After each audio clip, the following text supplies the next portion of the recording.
السلام علیکم ورحمۃ اللہ وبرکاتہ۔ بسم اللہ الرحمن الرحیم۔ عزیز ساتھیو، آج چوتھا سبق ہے۔ یہاں میں نے از، آر، ہے اور ہیں لکھا ہے۔ میرے کہنے کا مطلب یہ ہے، ان کلمات کے لیے عربی میں کوئی خاص کلمہ نہیں آتا ہے۔ این، ایک، ان کلمات کے لیے بھی عربی میں کوئی خاص کلمہ استعمال نہیں ہوتا ہے۔ یہ یا ہے یا ہیں کس طرح ہمیں معلوم ہوگا؟ وہ جملے میں ہی معلوم ہوگا۔ جب کلمے پر تنوین ہو، یعنی ایسا کوئی کلمہ ہو، کوئی ورڈ ہو، اس پر دو زبر ہو، دو زیر ہو، دو پیش ہو، تب وہ کلمہ اسم کہلاتا ہے، وہ ورڈ ناؤن ہوتا ہے۔ تب ایک، اور این کے معنی بھی آتے ہیں۔ یہاں مثال کے طور پر بیتن ہے، بیتن کے معنی ایک گھر کے ہیں۔ تفاحن ہے، ایک سیب کے۔ یہاں بیتن پر دو پیش ہے، یہاں بھی تفاحن پر دو پیش، یعنی تنوین ہے۔ جب تنوین کسی بھی کلمے پر آ جائے وہ ایک کے معنی میں آتا ہے۔ یہاں ھذا رجل لکھا ہے، اس کے معنی ہے یہ ایک آدمی ہے۔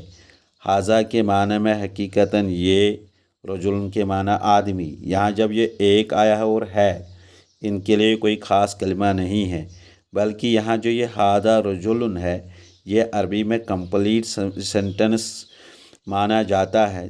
جب اس کا کسی زبان میں ترجمہ کرنا پڑے گا تو وہاں بھی مکمل اور کمپلیٹ ترجمہ کرنا ہی پڑے گا۔ اس لیے یہاں ہمیں یہ ایک آدمی کے معنی میں ماننا ہی پڑے گا۔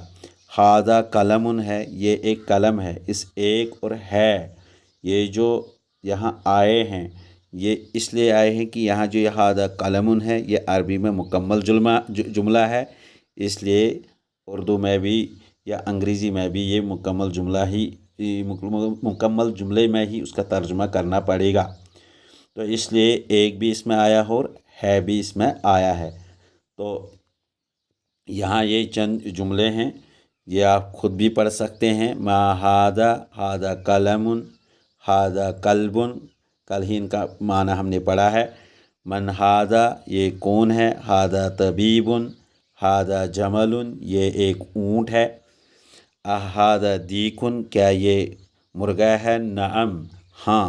اھذا کلب، کیا یہ ایک کتا ہے؟ لا، نہیں۔ ھذا قط، یہ ایک بلی ہے۔ دیکھیے یہاں ھذا قلم، ھذا کلب، ھذا طبیب، ھذا جمل، یہ جو ایسے جملے ہیں جو مکمل ہے، ان کا ترجمہ بھی جب کسی زبان میں کرنا پڑے گا مکمل ہی کرنا پڑے گا۔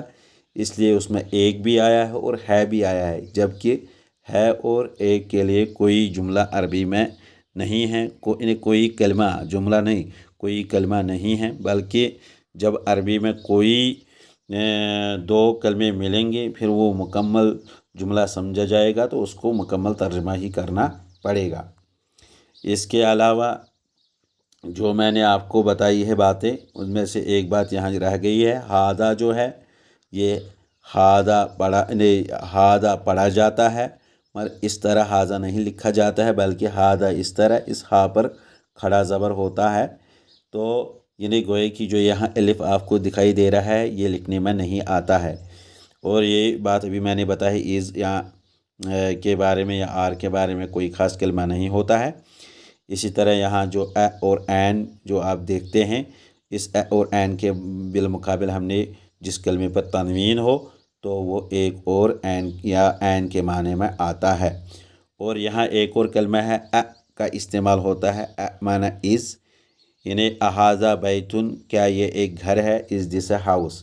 اسی طرح یہاں چند جملے ہیں۔ ما ھذا، واٹ از دس؟ ھذا کتاب، دس از اے بک۔ ھذا بیتن، از دس اے ہاؤس؟ نعم، ھذا بیتن، یس، دس از اے ہاؤس۔ لا، نہیں۔ ھذا مسجد، نہیں، یہ ایک مسجد ہے۔ من ھذا، یہ کون ہے؟ ایک اور بات جو میں یہاں آپ کے سامنے رکھنا چاہتا ہوں، تو اسی پر ہم بات ختم کریں گے، وہ مکتبن ہے۔ مکتب کے معنی میں نے آپ کو بتایا تھا آفس کے۔ حقیقتاً مکتبن آفس کے معنی میں بھی آتا ہے